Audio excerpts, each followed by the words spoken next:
So, hello guys and what's up mga katropa, mga ka-NGO, riders at Ka-59. Good morning sa Tropa Pasaway, good morning sa Team Merchandiser po sa buong Pilipinas. Magandang umaga po muli mula Luzon, Visayas at Mindanao.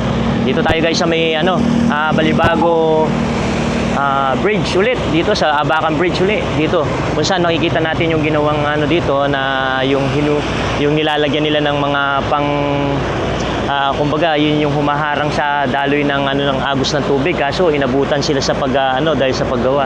Ayan guys, so napaka lakas ng agos ng tubig na nanggagaling, nagmumula sa iba't ibang bahagi dito sa may dulo na yun papuntang Hensonville, no?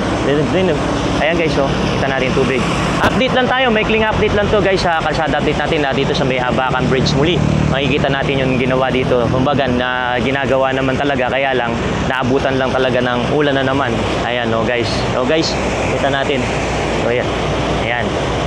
So shoutout pa rin sa aking wife na si Janet at shoutout sa aking insan na si Mayan and Mart.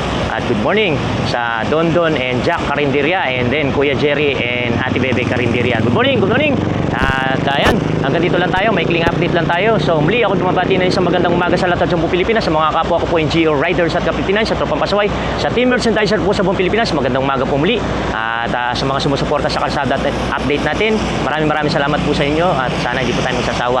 So guys, yan, maulan na panahon at ingat-ingat lang po sa lahat, sa mga bumibiyahe po sa daan, sa kalsada at sa mga mabababang lugar po. Kung kailangan po lumikas po tayo panandalian. So guys, para safety, yun po. Good morning, bye-bye na naman po. Good morning, bye-bye.